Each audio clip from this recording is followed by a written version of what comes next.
and reflected Christ all along the way. At this time, we will announce the salutatorian and valedictorian of the class of 2022. The salutatorian is a young lady with a 4.14 GPA, a 4-sport athlete, is a servant and very respected, a leader within our student body, and an aspiring occupational therapist. Please come forward, Aaliyah Blakesley.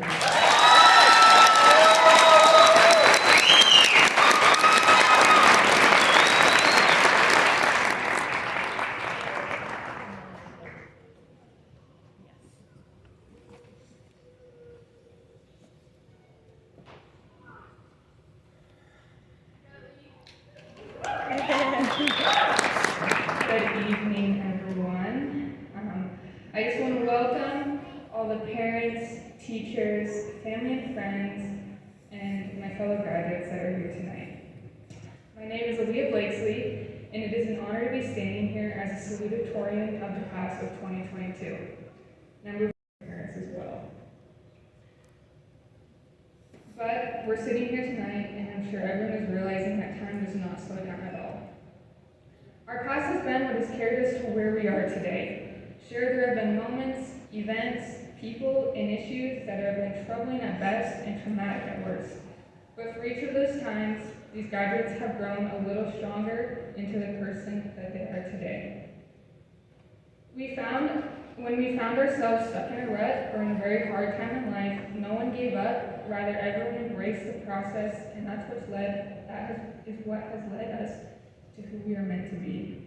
We honor all the change, struggle, hardships of our past because each child has led us to where we are today.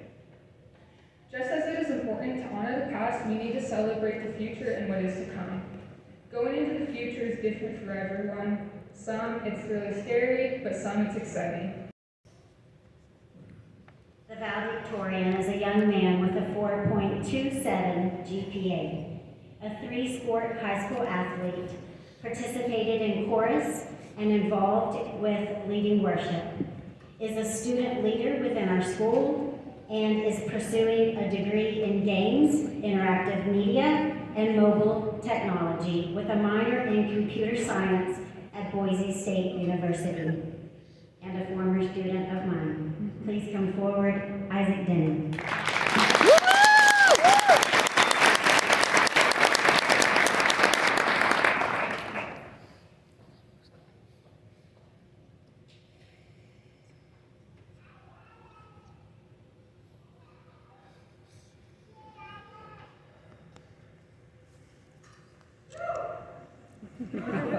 Let's give Aaliyah one more round of applause. That's a great way to run.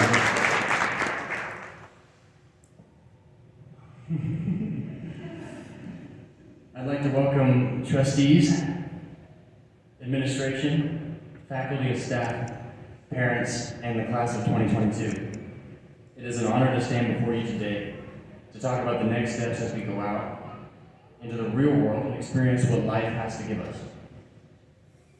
I thought it was important that today we talk about cocoraphiaphobia, the fear of failure.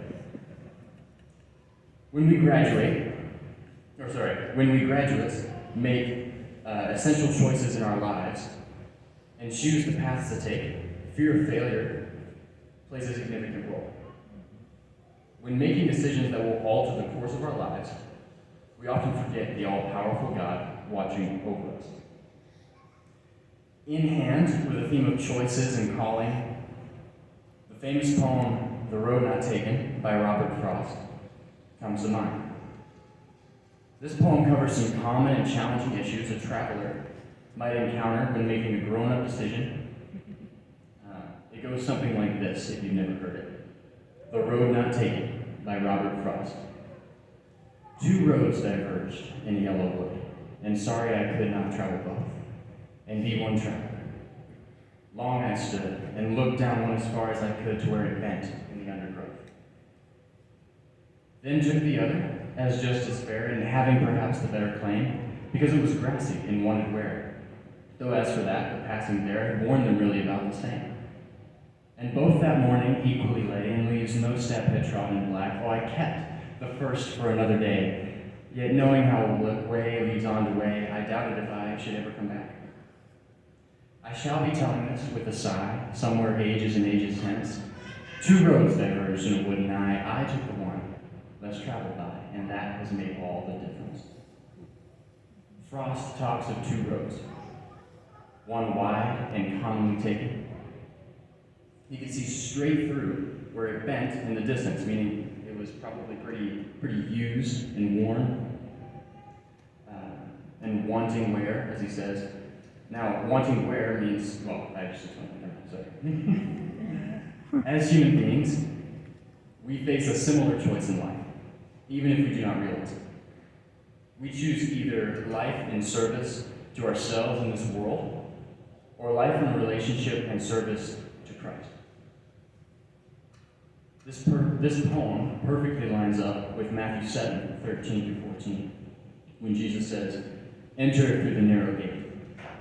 For wide is the gate, and broad is the road that leads to destruction, and many enter through it. But small is the gate, and narrow is the road that leads to life, and only few find it." While Robert Frost may or not have been a Christian, his poem is a little obscure, just an itty-bitty bit obscure, for someone who does not often read poetry. So I remixed it. Someone give me a beat. No, just a remix of Robert Frost's The Road Not Taken. 2 roads diverge in Yellowwood, and sorry, you cannot travel both and be one traveler. Stand there now and look down one as far as allowed to see the end and what it brings.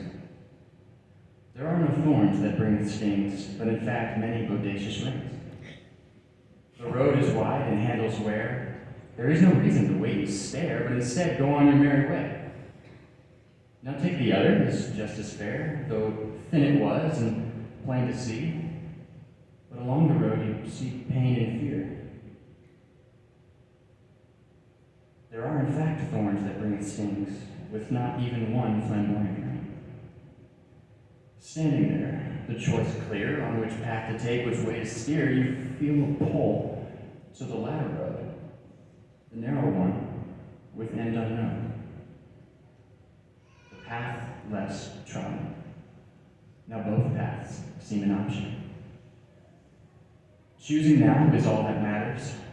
For while you can see gifts from Blabber, you know in your heart the calling you hear, the calling of the Savior drawing you near, through the fear and the pain. I hope you choose not based on sight, rather on faith and on love, and can say to the God above, 2 roads diverged in a wooden eye. I took the one less traveled by, and I praise you now in your presence. Administration and teachers, thank you for your time and dedication to teaching the class of 2022. Trustees, thank you for caring for Lighthouse Christian School and what it stands for. Thank you, class of 2022, for accepting me into your class last year. And thank you, listener, for coming in and supporting the seniors.